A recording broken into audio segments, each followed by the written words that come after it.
పూర్వకాలంలో పాత నిబంధనలో యాజకులు ఉండేవాళ్ళు. అయితే క్రొత్త నిబంధనలో మనమందరము యాజకులమే.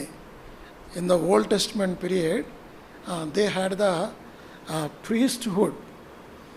ఇన్ ద న్యూ టెస్ట్మెంట్ నా ఇప్పుడు ఏంటంటే మనం వీఆర్ ఏ ప్రీస్ట్హుడ్, మనమే యాజకులు.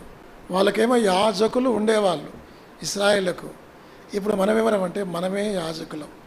చాలామంది నేను యాజకుడిని అని చెప్తూ మరి అనుకుంటున్నారు, కానీ నిజంగా నేను యాజకుడినైనా అంటే మన యాజకత్వం ఆత్మ సంబంధమైన యాజకత్వం, అది భౌతిక సంబంధమైన యాజకత్వం కాదు. రక్షింపబడిన ప్రతి విశ్వాసి కూడా యాజకుడే అని బైబిల్ చెప్తుంది. నేను యాజకుడే అని చెప్పి మీరందరూ పులిపీఠ మీదకి రావద్దు, అది కాదు ఇక్కడ ఉద్దేశం. యాజకత్వం అంటే ఏమిటి, అర్పణలు అంటే ఏమిటి? ఆ రోజుల్లో యాజకులు అర్పణలు అర్పించేవారు. ఈ రోజుల్లో యాజకత్వం వేరు, ఈ రోజుల్లో అర్పణలు వేరు. కాబట్టి మనకి ఇవ్వబడిన యాజకత్వం మొట్టమొదటిగా ఆత్మ సంబంధమైన స్పిరిచువల్ ప్రీస్ట్హుడ్. రెండవది పరిశుద్ధ యాజకులమట. అదే 5వ వచనంలో 5వ అధ్యాయంలో ఆత్మ సంబంధమైన బలను అర్పించుటకు పరిశుద్ధ యాజకులు, హోలీ ప్రీస్ట్హుడ్ రెండవది. మూడవది మనము రాజులైన యాజక సమూహం, రాయల్ ప్రీస్ట్హుడ్. పూర్వ దినాల్లో ఏ రాజు కూడా ఆ యాజకత్వం చేసేవాడు కాదు. రాజులే, రాజుల పరిపాలన రాజులు చేయాలి, యాజకుల పరిపాలన యాజకుల యాజకత్వం వారు చేయాలి. కానీ ఒక్క రాజు మాత్రం సాహసించి యాజకత్వం చేయబోయాడు. ఎవరైనా? ఉజ్జియా. 2వ దినవృత్తాంతం 26వ అధ్యాయంలో మరి యాజకులు ఉండగా తన యాజకత్వం చేయబోయాడు. ఆ దేవుని యొక్క ఉగ్రత వచ్చింది, ఆయన కుష్ఠరోగి అయ్యాడు. కాబట్టి మరి అయితే మన ప్రభువైన యేసుక్రీస్తు వారు ఆయన రాజు, ఆయన యాజకుడు, గొప్ప ప్రధాన యాజకుడు. Jesus Christ is great priesthood, గొప్ప ప్రధాన యాజకుడు. అర్థమైందండి? కాబట్టి ఆయన యాజకుడైతే, ప్రధాన యాజకుడైతే ఆయన కింద మనం చిన్న చిన్న యాజకులం. ఆయన ప్రధాన కాపరైతే ఆయన అనుసరించి మనం చిన్న చిన్న కాపరులం. కాబట్టి యాజకత్వం అంటే ఏమిటో మనం చూడాలి. ఇప్పుడు నేను నిజంగా యాజకుడినా కాదా మళ్ళీ మనం పరిశీలించుకోవాలి. ఊరికే నేను యాజకుడిని, కొంతమంది ఆరాధన చేస్తారు, ప్రభువా నీవు నన్ను రాజులైన యాజక సమూహంలో చేర్చావు. నిజమే, రాజులైన యాజక సమూహంలో చేర్చాడు, నిజమే. కానీ అది మనం గమనిస్తున్నావా? యాజకులైన వారు ఏ విధంగా యాజకులుగా చేయబడతారో మనం చూద్దాం. మొట్టమొదటిగా వారు ఈ మోషే అనే అతను అహరోను ఏం చేశాడంటే, ముందు యాజకుడిగా చేయకముందు అతను కడగబడాలి. చూడండి ఆ మాటలు 29వ అధ్యాయం నిర్గమకాండం 4వ వచనం. నిర్గమకాండం 29వ అధ్యాయం 4వ వచనం. మరియు నీవు అహరోనును అతని కుమారులను ప్రత్యక్షపు గుడారము యొక్క ద్వారము దగ్గరికి తీసుకుని వచ్చి నీళ్లతో వారికి స్నానము చేయించి, ఇది మొట్టమొదటిగా చేయాలి. యాజకుడైన వాళ్ళు పూర్వ దినాల్లో లేవీలైన వాళ్ళు యాజకులుగా చేయబడాలంటే ఈ మోషే అహరోను అతడి కుమారులను ఆ ఇతర గంగాళము తీసుకొని వచ్చి వాళ్ళకు స్నానము చేయించాలి. అది మొదటి మెట్టు. అలాగే మనం యాజకులు మనం చెప్పబడుకుంటున్న మనం కూడా కడగబడాలి కదా. మనం 3 గంటలుగా కడగబడతాం, 3 విధాలుగా పవిత్రపరచబడతాం. ఒకటి యేసు రక్తము చేత పవిత్రపరచబడతాం. యేసు రక్తము ప్రతి పాపం నుండి మనల్ని పవిత్రపరచును. యేసు రక్తము ద్వారా మనం కడగబడాలి. రెండవది దేవుని వాక్యము ద్వారా మనం కడగబడాలి. ఎఫెసీ 5వ అధ్యాయంలో ఆయన వాక్యము చేత ఉదక స్నానము చేయించి, రెండవది దేవుని వాక్యం వల్ల పవిత్రపరుస్తుంది. ఇప్పుడు నేను చెప్పిన మాటను బట్టి మీరు పవిత్రులై ఉన్నారు. యోహాను సువార్త 15వ అధ్యాయం 4వ వచనం అనుకుంటా. అంటే ఆయన మాట, అంటే ఆయన వాక్యాన్ని బట్టి మనం పవిత్రత కడగబడ్డాం. మూడవది దేవుని ఆత్మ చేత మనం పవిత్రపరచబడాలి. 2వ తెస్సలోనికైయులకు 2వ అధ్యాయం 13, 14 వచనములు, ఆత్మచేత పరిశుద్ధపరచబడిన సహోదరులారా. కాబట్టి యేసు రక్తం ద్వారా, దేవుని వాక్యం ద్వారా, పరిశుద్ధాత్మ ద్వారా మనం పవిత్రపరచబడాలి. నేను కడగబడాలి. అర్థమైందండి? మరి మొట్టమొదటిగా నేను కడగబడితేనే యాజకుడయ్యే అర్హత నాకు ఉంటుంది. చూడండి, మొదటి కొరింథీ 6వ అధ్యాయం నేను చదువుతాను. మొదటి కొరింథీ 6వ అధ్యాయం, అక్కడ చాలా పొడవైన మాటలు ఉన్నాయి. 6వ అధ్యాయం 9వ వచనం నుంచి నేను చదువుతాను. అన్యాయస్తులు దేవుని రాజ్యమునకు వారసులు కానేరని మీకు తెలియదా? మోసపోకడి, జారులయను, విగ్రహారాధకులయను, వ్యభిచారులయను, ఆడంగితనం గలవారయను, పురుష సంయోగులయను, దొంగలయను, లోబులయను, త్రాగుబోతులయను, దోషకులైనను, దోచుకుని వారైను దేవుని రాజ్యమునకు వారసులు కానేరు. మీలో కొందరు అట్టివారై ఉంటిరి. కానీ ప్రభువైన యేసుక్రీస్తు నామమున మన దేవుని ఆత్మయందు మీరు కడగబడి పరిశుద్ధపరచబడిన వారై నీతిమంతులుగా తీర్చబడితిరి. అర్థమైందంటే మొట్టమొదటిగా మనం ఏం చేయాలి? కడగబడాలి. వాళ్ళు యాజకులు కావాలంటే వీళ్ళు వారు స్నానము చేయించాలి. స్నానము చేయడం అంటే పూర్తిగా స్నానం. స్నానం అనేది రక్షింపబడటం. అర్థమైందండి? స్నానం చేయబడటం అంటే రక్షించబడటం, కడగబడాలి. అదేవిధంగా 2వ కొరింథీ 7వ అధ్యాయం 1వ వచనంలో కూడా ఇవే మాటలున్నాయి. 2వ కొరింథీ 7వ అధ్యాయం 1వ వచనం, ప్రియులారా, మనకు ఈ వాగ్దానములు ఉన్నవి గనుక దేవుని భయముతో పరిశుద్ధతను సంపూర్తి చేసుకొనుచు శరీరమునకును ఆత్మకును కలిగిన సమస్త కల్మషం నుండి మనల్ని పవిత్రులుగా సమస్త కల్మషం, శరీరము కట్టిన కల్మషం, ఆత్మ కట్టిన కల్మషం. అంటే పాపాలు 2 రకాలు: శరీర సంబంధమైన పాపాలు, ఆత్మ సంబంధమైన పాపాలు. శరీర సంబంధమైన పాపాలు చేసేవారిని మనం చాలా ఘోరమైన పాపల, ఉదాహరణకి బైబిల్లో పాపాత్మురాలు స్త్రీ ఉంది కదా, లూకాసు వార్త 7వ అధ్యాయంలో. ఆమె శరీర సంబంధమైన స్త్రీ, అంటే దొంగతనము, వ్యభిచారము, నరాత్య, ఇవన్నీ బయటి కనబడే పాపాలు, త్రాగుడు, ఇవి శరీర సంబంధమైన పాపాలు. తప్పిపోయిన కుమారుడు కూడా ఇవే పాపాల చేత పట్టబడ్డాడు. శరీర సంబంధమైన పాపాలని మనం ఏమనుకుంటామంటే వాళ్ళు చాలా చెడ్డ పాపలు అనుకుంటాం. కానీ ఆత్మ సంబంధమైన పాపం మరి చెడ్డది. యేసు ప్రభు వారిని భోజనానికి ఇంటికి పిలిచిన వ్యక్తి పరిసయ్యుడు. అయితే వెనక నుంచి వచ్చిన ఆ స్త్రీ, యేసు ప్రభు పాదాలు కడిగిన ఆ స్త్రీ, ఆమె శరీర సంబంధమైన పాపి, పరిసయ్యుడేమో ఆత్మ సంబంధమైన పాపి. ఇద్దరూ పాపులే. ఈమె యవతియో ఎటువంటిదో పాపాత్మురాలని నీకు తెలియదా? మరి ఆమె పాపాత్మురైతే ఈయన కూడా పాపాత్ముడే. కాకపోతే ఆత్మ సంబంధమైన పాపి. ఆత్మ సంబంధమైన పాపాలు బయటికి కనపడవు. అంటే గర్వము, అసూయ, ద్వేషము, స్వనుతి, వేషధారణ, ఈ పాపాలు బహు చెడ్డవి. ఇవి బయటికి కనపడవు. కాబట్టి ఈ శరీర సంబంధమైన పాపాలు చేసేవారిని చూసి మనం అసహించుకుంటాం. కానీ ఆత్మ సంబంధమైన పాపాల పరిస్థితి ఏమిటి? పెద్ద కుమారుడు ఆత్మ సంబంధమైన పాపాలు చేశాడు, చిన్న కుమారుడు శరీర సంబంధమైన పాపాలు చేశాడు. కాబట్టి ఈ రెండింటిని కడుక్కోవాలి మనం. ఆత్మ సంబంధమైన, ఆత్మ కంటిన కల్మషము, శరీర కంటిన కల్మషం. ఇది కడగబడాలి. ఇది కడగబడితేనే మన యాజకత్వానికి మొట్టమొదటి మెట్టు. కాబట్టి కడగబడటం. మరి ఎప్పుడు కడగబడాలి? ఎప్పుడు కడగబడాలా? ఉదాహరణకి యేసు ప్రభు వారు శిష్యుల పాదాలు కడగడానికి వచ్చాడు. ఆయన ఆ యొక్క మేడ గదిలో అక్కడ వారు ఏం చేశారంటే, శిష్యులందరూ, శిష్యులు ఎవరు? వాళ్ళు బెస్తవాళ్ళు, మురికి కాళ్ళు, వాళ్ళు చేపలు పట్టేవాళ్ళు, జాలర్లు వాళ్ళు.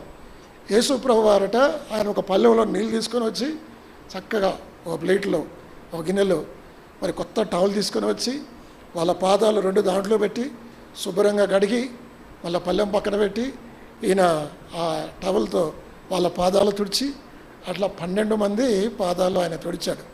ఆఖరికి ద్రోహి అయిన ఇస్కరియోతు పాదాలు కూడా ఆయన కడిగాడు. అప్పుడైనా వాడు మారు మనసు పొందాల్సి ఉండే. ఇప్పుడు పేతురు వంతు వచ్చింది. పేతురు వంతు రాగానే పేతురు అన్నాడు, ప్రభువా, నీవు నా పాదాలు కడుగుతావా? నీవు నా పాదాలు కడగొద్దు ప్రభువా అంటాడు. అంటే పేతురేమో తగ్గించుకుందాను అన్నాడు. అప్పుడు యేసు ప్రభువారు ఒక మాట అన్నాడు, నేను నీ పాదములు కడగని యెడల నాతో నీకు పాలు లేదు. ఇక ఆ మాటకు పేతురు కంగు తిన్నాడు. అంటే యేసుక్రీస్తుతో మనకు పాలు కావాలంటే ఆయన ద్వారా మనము కడగబడాలి.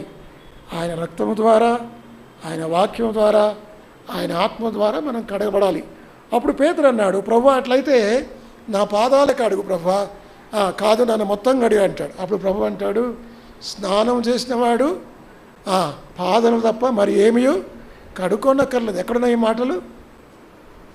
ఎక్కడున్నాయి ఈ మాటలు? యోహాను సువార్త 13వ అధ్యాయం. ఆ పాదములు కడుక్కున్నవాడు ఇంకేమి స్నానము చేసినవాడు. అంటే స్నానం చేయటం అంటే రక్షింపబడటం. ఇప్పుడు నిన్నటి రోజు నేను రక్షణ పొందాను అనుకోండి, ఈ రోజున మళ్ళా రక్షణ తీర్మానం కాదు. ఈరోజు ఏదన్నా పాపం చేశాను అనుకో, ఇప్పుడు ఏం చేయాలి? పాదములు కడుక్కోవాలి. ఏదైనా మురికి అంటుతుంది.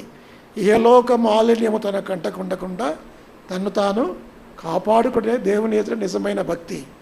కాబట్టి స్నానం చేసిన వ్యక్తి ఇప్పుడు స్పెషల్ మీటింగ్కి మీరు వెళ్తారు, అక్కడ ఆల్టర్ కాల్ ఇస్తారు, మీరు రక్షణ తీర్మానం తీసుకుంటారు, మీరు రక్షించబడ్డారు. ఇప్పుడు మళ్ళీ మీటింగ్కి వెళ్ళారు మీరు, అప్పుడు ఏం చేస్తారు? మళ్ళీ రక్షణ తీర్మానం తీసుకుంటారా? కాదు, అలా కాదు. రక్షణ ఒకసారి.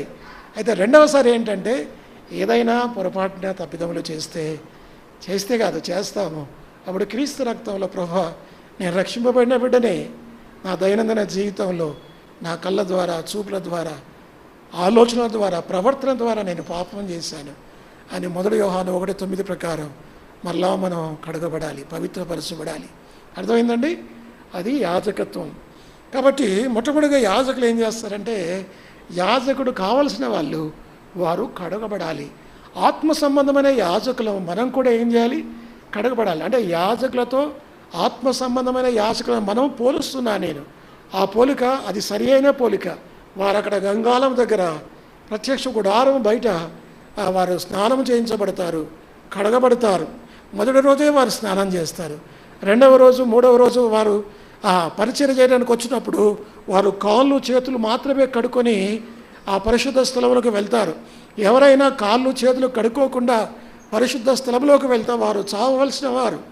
కాబట్టి పరిచర్య చేయాల్సిన మనము దినదినము మనము ప్రభువు యొక్క రక్తంలో కడగబడాలి.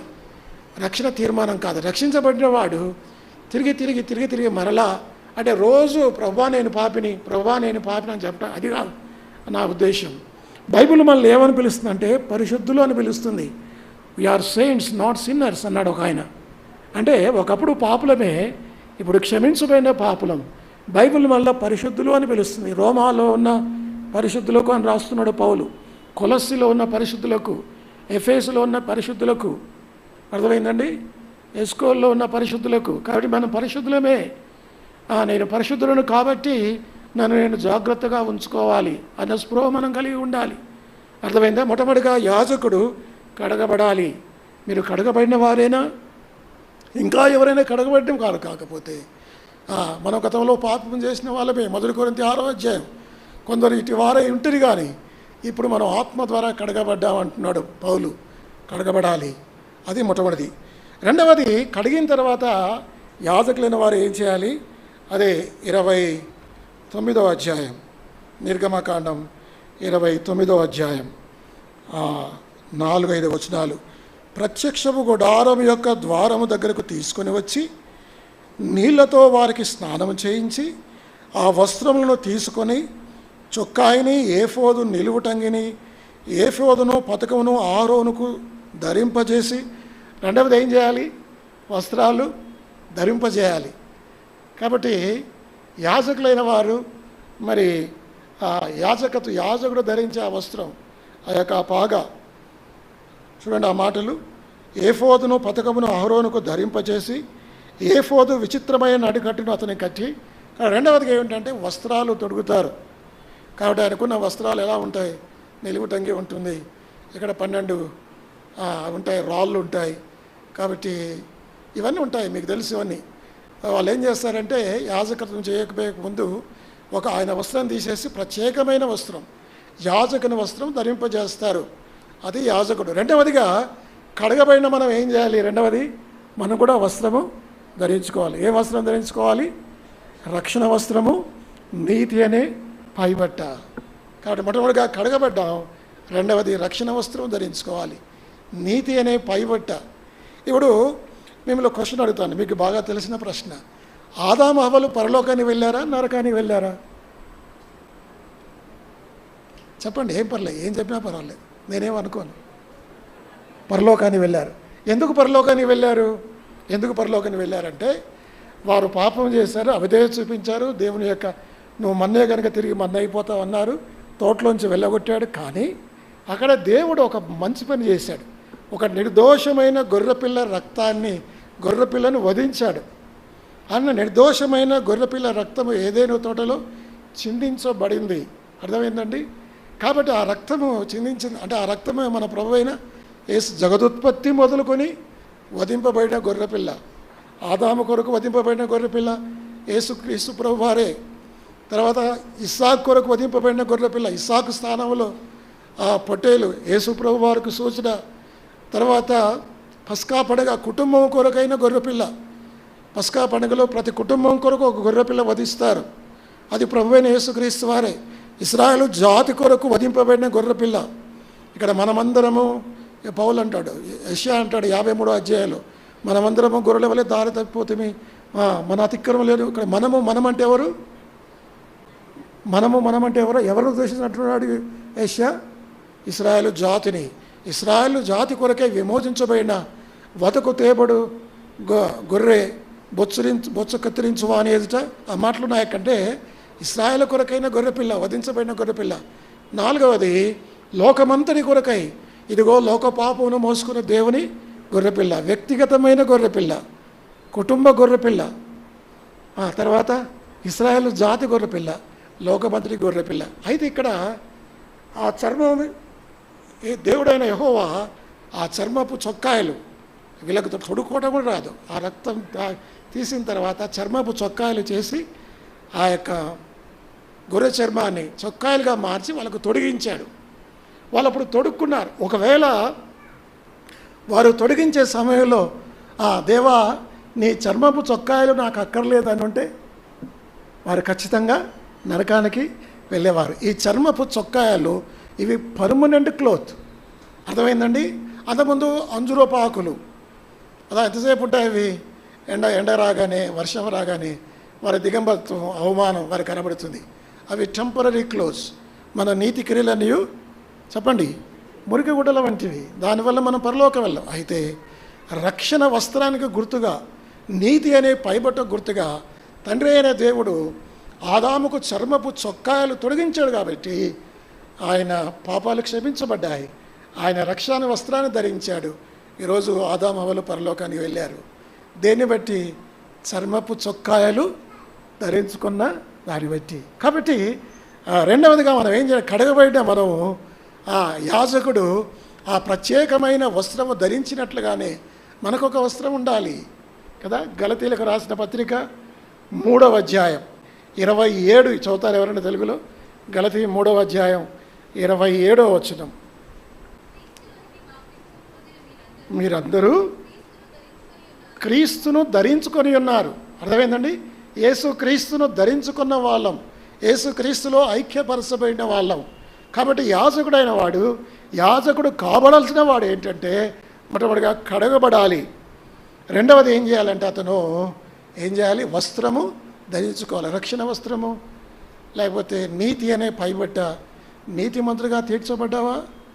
ఎలా తీర్చబడతాం? యేసుక్రీస్తు రక్తం వల్ల నీతిమంతులుగా తీర్చబడతాం. యేసుక్రీస్తునందు విశ్వాసం ఉంచడం వల్ల నీతిమంతులుగా తీర్చబడతాం. ఆయన పునరుత్థానం వల్ల నీతిమంతులుగా తీర్చబడతాం.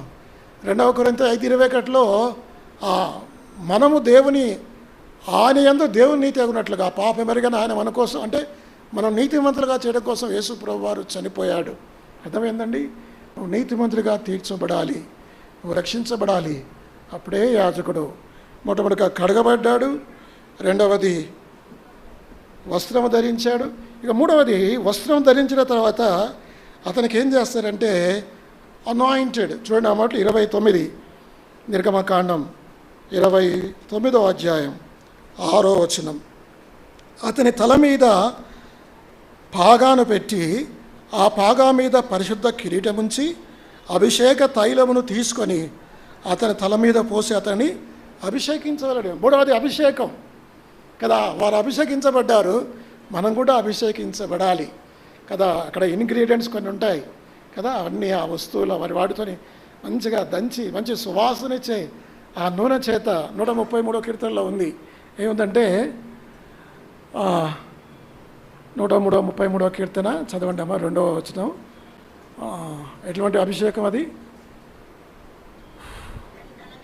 అది తల మీద పోయబడి అహరోను గడ్డం మీదుగా కారి అంగిల అంచు వరకు దిగజారిన పరిమళ తైలం. బాబా, ఎటువంటి అభిషేకం ఇది! ఈ ప్రత్యేకమైన తైలం అది కింద పడకూడదు. ఇట్లా తల మీద పోస్తే ఆ తల నుంచి ముఖం కారి గడ్డ మీద కారి అది వస్త్రం కారాలి. అది పరిమళ తైలం ఇస్తుంది, అభిషేకం. వారి యాజకుడు మూడవదిగా అభిషేకించబడతాడు. ఇప్పుడు మనం కూడా అభిషేకించబడాలి. మనం ఎలా అభిషేకించబడతాం?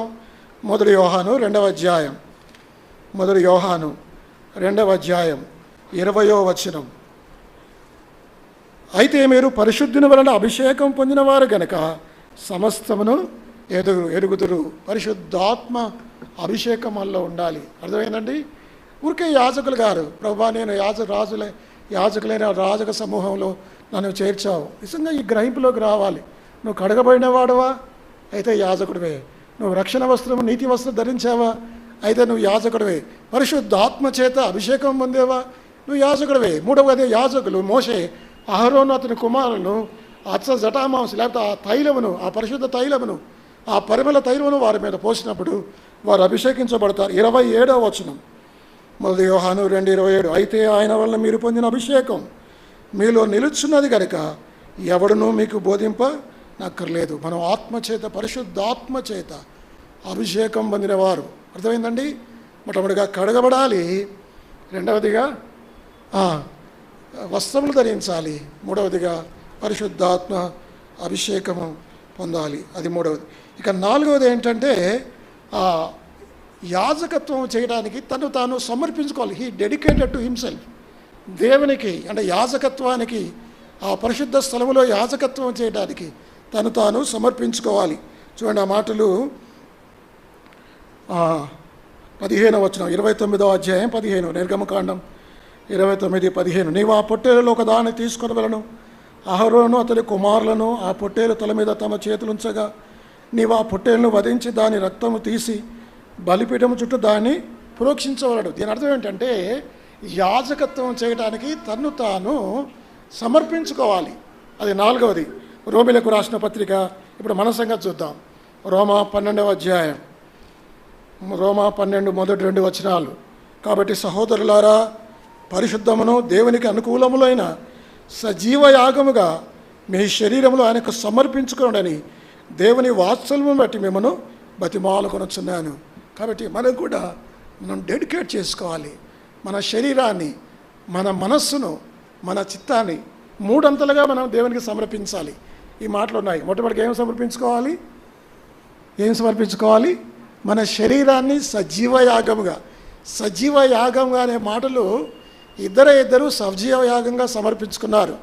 పాత నిబంధనలో ఒక ఆయన, కొత్త నిబంధనలో మరొక ఆయన. దీనికి ఉదాహరణ పాత నిబంధనలో ఇస్సాకు చనిపోయాడు, తిరిగి లేపబడ్డాడు. యాగమే, కానీ సజీవ యాగం. అర్థమైందండి? సజీవ లివింగ్ సాక్రిఫైస్ కదా, డెడ్ సాక్రిఫైస్ కాదు. పాత నిబంధన బలులు, అర్పణలు డెడ్ సాక్రిఫైస్ అంటారు వాటిని. మరి లివింగ్ సాక్రిఫైస్ అంటే అర్థం ఏమిటంటే చనిపోతాడు, తిరిగి బ్రతుకుతాడు. యేసు ప్రభువు వారు కొత్త నిబంధనలో ఆయన చనిపోయాడు, తిరిగి బ్రతికించబడ్డాడు. కాబట్టి మన శరీరాన్ని సజీవ యాగముగా అంటే అర్థం ఏంటంటే, ప్రభువా ఈ శరీరాన్ని, ఈ అవయవాన్ని నీకు ఇస్తున్నాను. ఇంతకుముందు ఇదే కాళ్ళు, ఇదే చేతులు, ఇదే నోరుతో నేను పాపం చేశాను, పాపపు స్థలాల్లోకి వెళ్ళాను, పాపపు మాటలు మాట్లాడాను, పాపపు క్రియలు చేశాను. కానీ ఇదే చేతితో, ఇదే ఇప్పుడేం చేస్తానంటే మనం దేవుని మందిరానికి నడిచి వస్తున్నాం. మన కాళ్ళతో మనం చేతులు మోకరిస్తున్నాం, ఇట్లా చేతులు నమస్కారం చేస్తున్నాం అంటే చేతులతో ఆయన ఆరాధిస్తున్నాం. నోటితో చెడ్డమాటలు పలికిన ఈ నోరే ఇప్పుడు దేవుణ్ణి స్తుతిస్తుంది. అందుకే రోమాపత్రిక 6వ అధ్యాయంలో మీ అవయవులను నీతి సాధనములుగా ప్రభువుకు అప్పగించుడి. మన అవయవాలు, మన శరీరం, దేవుడు కేవలం మన ఆత్మను మాత్రమే కాదండి, మన దేహాన్ని కూడా విమోచించాడు. మన ప్రాణము, ఆత్మ, దేహంలో ఆయన విమోచించాడు. సాతానికి దేహం కావాలి, ప్రభుకి దేహం కావాలి. అర్థమైందా? సాతాని దేహం కోసం పోరాడతాడు, కావాలని కోరుకుంటాడు. సాతాని దేహం చేత పాపం చేయిస్తాడు. మనకు ముగ్గురు శత్రువులు ఉన్నారు. మన పాత శత్రువు ఎవరు చెప్పండి? లోకము, శరీరము, సాతాను. మన పాత స్నేహితులే వీళ్ళు. కానీ మళ్ళీ అంత తొందరగా విడిచిపెట్టరు. మనం రక్షింపబడిన తర్వాత కూడా వాళ్ళు మరలా పిలుస్తారు, మరలా ఆహ్వానిస్తారు. కాబట్టి మన శరీరాన్ని సజీవయాగంగా, రెండవది మనస్సు మారి మన మనస్సును కూడా ఆయనకు అప్పగించుకోవాలి. మూడవదిగా చిత్తము, మన చిత్తాన్ని, అంటే శరీరాన్ని మనసు కంట్రోల్ చేస్తుంది, మనసును చిత్తం కంట్రోల్ చేస్తుంది. అర్థమైందండి? ఇప్పుడు ఉదాహరణకి నేను ఇక్కడి నుంచి ఎక్కడికి వెళ్ళాలి, అయిపోయిన తర్వాత మా ఇంటికి వెళ్ళాలి. కాబట్టి మా ఇంటికి వెళ్ళాలి అంటే నా శరీరం, మనసు చెప్తుంది నువ్వు ఇంటికి వెళ్ళకు, నువ్వు మొయిదీపట్నం వెళ్ళి అని చెప్పింది అనుకో, మనసు, ఆలోచనలు. అప్పుడు ఈ శరీరం, కాళ్ళు అని అంటే ఈ మనస్సు లేదా ఆలోచనలు అవి మన శరీరాన్ని కంట్రోల్ చేస్తాయి. మరి మనస్సును కంట్రోల్ చేసేది ఏమిటి? చిత్తము. Where there is a will there is a way. అంటే మనస్సు కంటే చిత్తం బలమైంది. సరే, అదంతా. కాబట్టి మన శరీరాన్ని మనం సజీవయాగంగా అర్పించుకోవాలి. మొట్టమొదటిగా చెప్పండి. ఒకటి, కడగబడాలి. రెండవది, వస్త్రాలు ధరించుకోవాలి యాజకుల వలె. మూడవది, అభిషేకించబడాలి. నాలుగవది, మనల్ని మనం ప్రతిష్ఠించుకోవాలి, డెడికేట్ చేసుకోవాలి. నాలుగవది. ఇంకా 5, 6 కొన్ని ఉన్నాయి. ఇది యాజకత్వం. ఈ 4 చేయబడితేనే యాజకులం. నీవైనా నేనైనా యాజకులం. ఈ గ్రహింపులోకి రావాలి. సరే, ఇప్పుడు యాజకత్వం అయిపోయింది. మరి బలులు, అర్పణలు అంటే ఏమిటి? ఇప్పుడు ఆ రోజుల్లో మేకదూడ, కోడెదూడ, గొర్రెపిల్ల, మేకపిల్లని వారు అర్పించేవాళ్ళు కదా. ఆ అర్పణలు వేరు. కానీ ఆత్మ సంబంధమైన యాజకులు, రాజులైన యాజక సమూహములు, వారు అర్పించే అర్పణలు వేరు. ఒక 5 అర్పణల గురించి నేను త్వరగా చెప్తాను కదా. మన అర్పణలు వేరు, పూర్వదినాల్లో యాజకుల అర్పణలు వేరు, ఈ యాజకుల అర్పణలు వేరు. మొట్టమొదటిగా వీరు అర్పించే అర్పణలు ఏమిటంటే, ఇందాక మనం చెప్పుకున్నాం. ఏం చెప్పుకున్నాం? రోమా 12:1-2 శరీరాన్ని సజీవ యాగముగా. యాగం అంటే అర్థం ఏంటిది? Living sacrifice. అంటే సాక్రిఫైస్ అన్నా, అర్పణన్నా, యాగమన్నా, ఆఫరింగ్ అని ఇవన్నీ ఒకటే. అర్థమైందా? మొట్టమొదటిగా విశ్వాసులైన వారు, రక్షించబడిన వారు, ఆత్మ సంబంధమైన యాజకులు చేసే అర్పణలు 5. ఆ 5లో మొట్టమొదటి అర్పణ శరీరాన్ని సజీవ యాగముగా ఆయనకు అర్పించాలి. ప్రభా, ఈ శరీరం నాది కాదు. చిన్నప్పుడు నేను సండే స్కూల్లో ఆ పాట విన్నాను. కాబట్టి ఏమనంటే, ఈ కాళ్ళు నావి కావు, మీకు ఆ పాట వచ్చో రాదో నాకు తెలియదు, ఈ చేతులు నావి కావు, ఇవన్నీ నేను యేసుకి ఇచ్చి వేశాను అన్నట్టుగా మన శరీరాన్ని సజీవ యాగం, లివింగ్ సాక్రిఫైస్గా దేవునికి ఇవ్వాలి. పూర్తిగా మీ శరీరాన్ని, మీ అవయవాలను దేవునికి అప్పగించారా? అయితే మీరు యాజకులే. మీ అర్పణ సరైంది. యేసుక్రీస్తు ద్వారా ఈ అర్పణలు, ఆత్మ సంబంధమైన అర్పణలు అర్పించాలి. అదేగా మనం చదివింది 1 పేతురు 2వ అధ్యాయం 5వ వచనం. యేసుక్రీస్తు ద్వారా దేవునికి అనుకూలములగు ఆత్మ సంబంధమైన బలులు. ఇవన్నీ కూడా యేసుక్రీస్తు ద్వారా తండ్రి అయిన దేవుడికి మనం అర్పిస్తున్నాం. కొంతమంది ఆరాధన చేసేటప్పుడు నేను విన్నాను, యేసుక్రీస్తు నామములో నేను ఆరాధిస్తున్నాను అనలేదు. మీ ఆరాధన చెల్లదు, మీ ఆరాధన పరలోకానికి వెళ్ళదు. ఆ ఒక్క మాట చెప్పడానికి, ఉదాహరణకి నేను 1,00,000 రూపాయలు మీకు ఇవ్వాలనుకున్నాను. చెక్ ఉంది, అకౌంట్ కరెక్టే, నిజమే, డేట్ రాశాను, అమౌంట్ రాశాను, మీ పేరు కూడా రాశాను. ఆఖరిలో నేను సంతకం చేయకుండా మీకు ఇచ్చాను అనుకోండి, ఆ చెక్కు చెల్లుబాటు అవుద్దా? కాదు. కాబట్టి మీరంతా పొడవైన ప్రార్థన చేసి చివరిలో యేసు నామమున ఈ ఆరాధన కొంతమంది అంటారు, ప్రభా ఈ ఆరాధన అర్పిస్తున్నామంటున్నారు. ఈ ఆరాధనను లేకపోతే ఈ ప్రార్థనను యేసుక్రీస్తు నామంలో సమర్పిస్తున్నాను తండ్రి అంటేనే పరలోకపు తండ్రి అది యాక్సెప్టబుల్. అది అర్థమైందండి? మరి అట్లా అంగీకారమైన ఆరాధన దేవునికి చేయాలి. ఇది కూడా అంటే ఏంటంటే, రెండవది, మొట్టమొదటిగా మన శరీరాన్ని యేసుక్రీస్తు వారి నామంలో, యేసుక్రీస్తు ద్వారా తండ్రికి ఆత్మ సంబంధమైన బలుల్లో మొట్టమొదటి అర్పణ ఏమిటంటే మన శరీరమే సజీవ యాగంగా ఆయనకు అర్పించుకోవాలి. అది మొదటి. రెండవది హెబ్రీలకు రాసిన పత్రిక 13వ అధ్యాయం 15వ వచనం చదవండి. హెబ్రీ 13:15. అమ్మా, హెబ్రీ 13:10.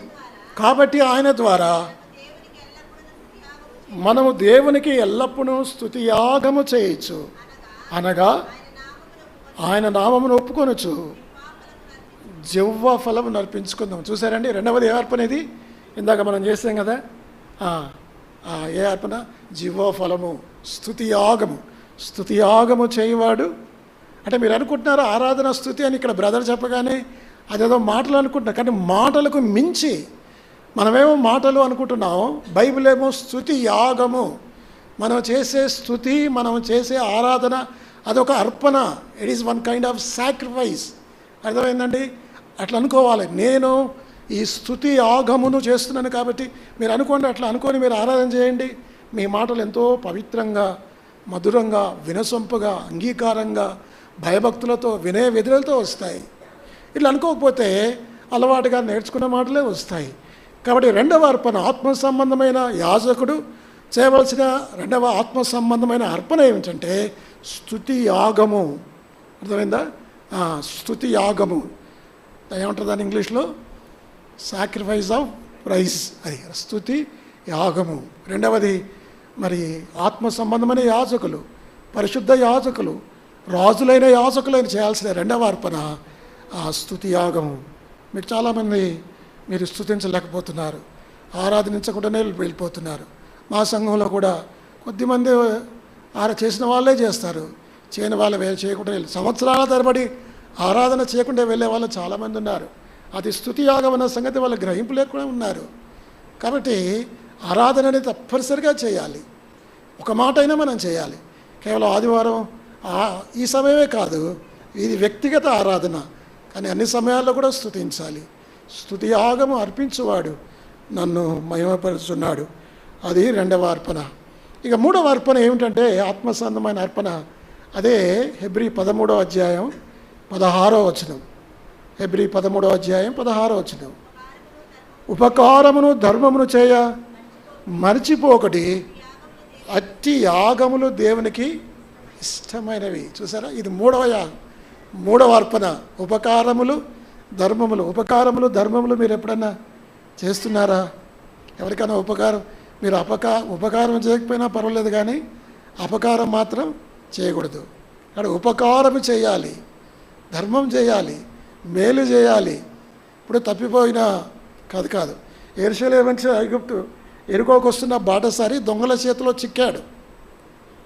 చిక్కితే ధర్మశాస్త్రమైన యాజకుడు, ఆ యాజకునికి తెలుసు ఏమని, నిన్నవలే నీ పొరుగువారిని ప్రేమించు. వాక్యం తెలిసిన వాడు, ధర్మశాస్త్రం తెలిసిన ఆ యాజకుడు ఏం చేశాడు?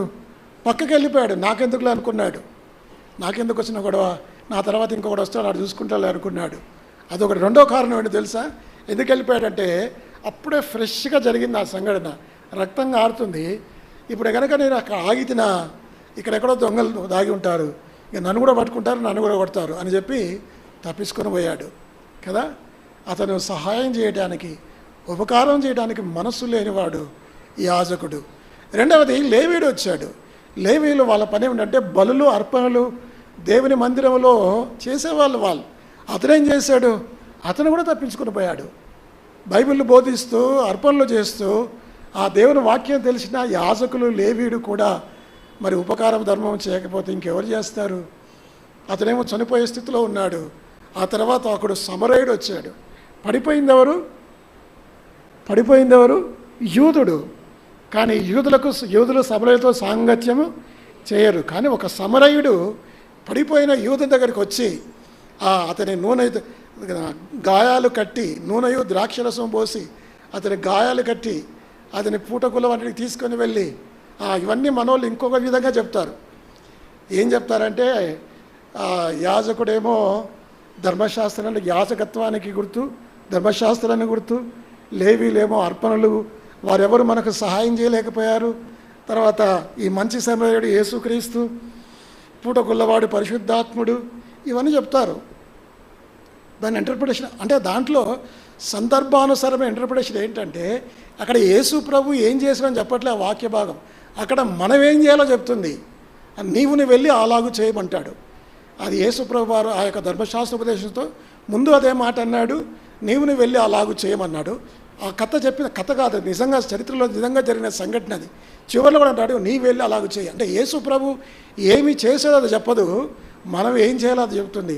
చాలామంది యేసు ప్రభుకు ఇలా చేశాడు, ఆయన మంచి సమరయుడు చెప్తారు. సరే, అది వేరే విషయం. కాబట్టి ఇప్పుడు సమరయుడు చేంజ్ చేసాడంటే ఆయన ఇప్పుడు సమరయుడు తను తాను వెచ్చించుకుంటే, తను తాను ఖర్చు పెట్టుకుంటే ఎవరైనా అతను గుర్తిస్తారా? ఇతడు పడిపోయిన బాటసారికి అతనికి గాయాలు కట్టాడు, అతనికి మేలు చేశాడు, తన గాడిదని ఎక్కించుకొని ఎవరైనా ఈనాడు పేపర్లో హెడ్లైన్లు వేస్తారా? ఏమీ గుర్తింపు రాదు. గుర్తింపు రాకపోయినా, ప్రతిఫలం లేకపోయినా, ప్రతిఫలాన్ని ఆశించకుండా చేసేదే నిజమైన ప్రేమ. అర్థమైందండి? కాబట్టి ఉపకారమును ధర్మమును చేయక మరొకటి అటు యాగములు దేవునికి ఇష్టమైనవి.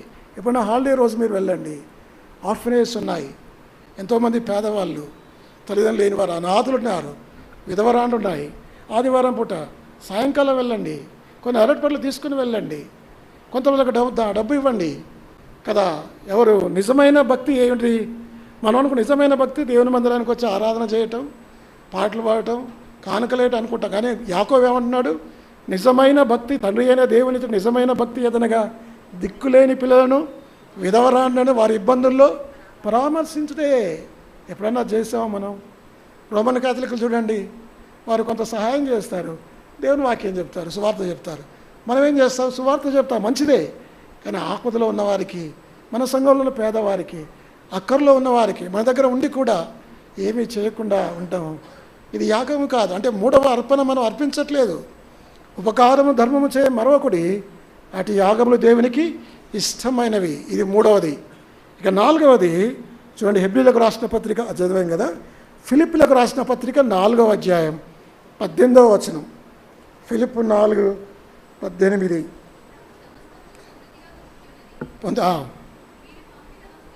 మీరు పంపిన వస్తువులు ఎపఫ్రోదితు వలన పుచ్చుకొని ఏమీ తక్కువ లేకయున్నాను, అవి మనోహరమైన సువాసనయు దేవునికి ప్రీతికరమును ఇష్టమునయున్న యాగమునయున్నవి. ఇది 4వ యాగం, 4వ అర్పణ. ఏమిటంటే దేవుని మందిరానికి మనం కానుకలు తేవాలి, దశోభాగాలు. కాబట్టి వాళ్ళు కొన్ని పంపారట, కొన్ని వస్తువులు. పౌలు అంటాడు వారు కొన్ని అర్పణలు పంపించారు.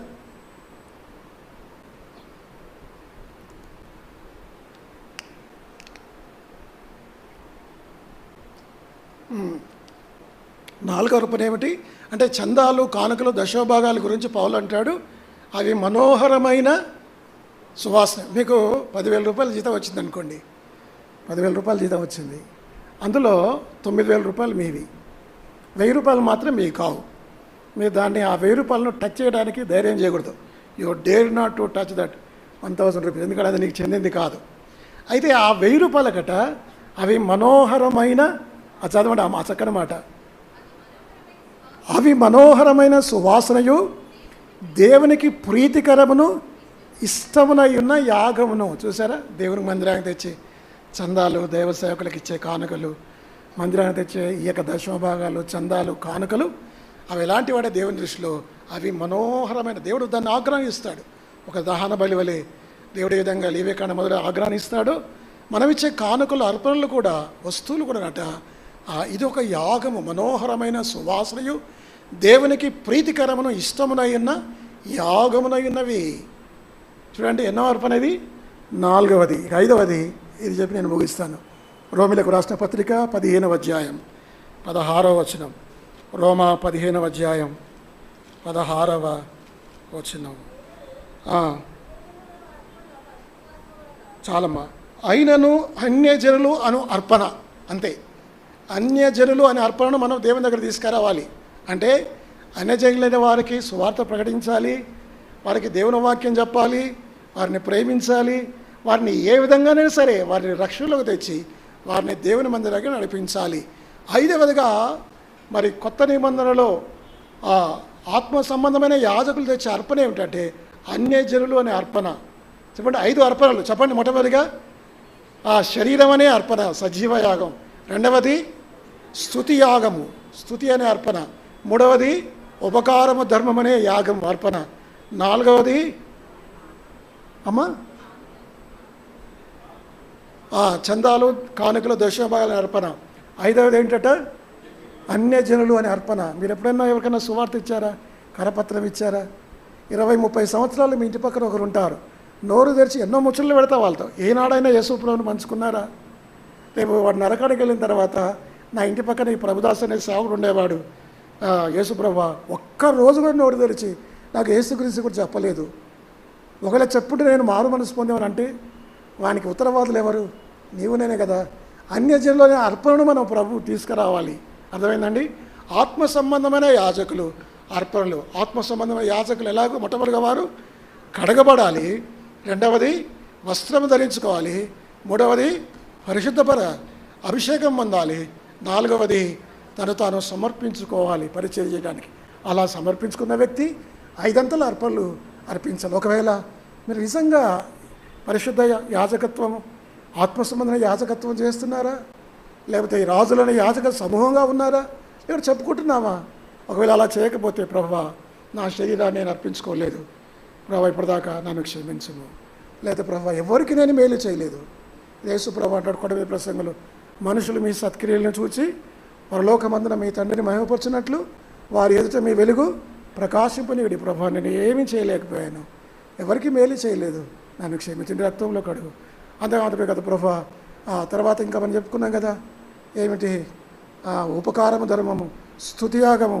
అది ఏమి చేయలేకపోయాను ప్రభు. చేయలేకపోతే ప్రభు అన్యజనుల అర్పణ నీ దగ్గర తీసుకోలేకపోయాను ప్రభు, నన్ను క్షమించు ప్రభా. నేను కడగబడలేకపోయాను దేవుని వాక్యం ద్వారా, రక్తం ద్వారా, ఆత్మ ద్వారా, నన్ను క్షమించు నాయన, నన్ను ఇప్పుడు కడుగు అని బలలో చేయి వేయకముందే ప్రభా నాకు అభిషేకం అనుగ్రహించి ఇవన్నీ చేసి అలాంటి స్థితి మనకు లేకపోతే మనం పాప క్షమాపణ ఉంది ప్రభు ఎదుట ఒప్పుకొని కడగబడి క్షమాపణ పొంది బలలో యోగ్యంగా పాల్పొందడానికి దేవుడు మనకు సహాయం చేయనుగాక.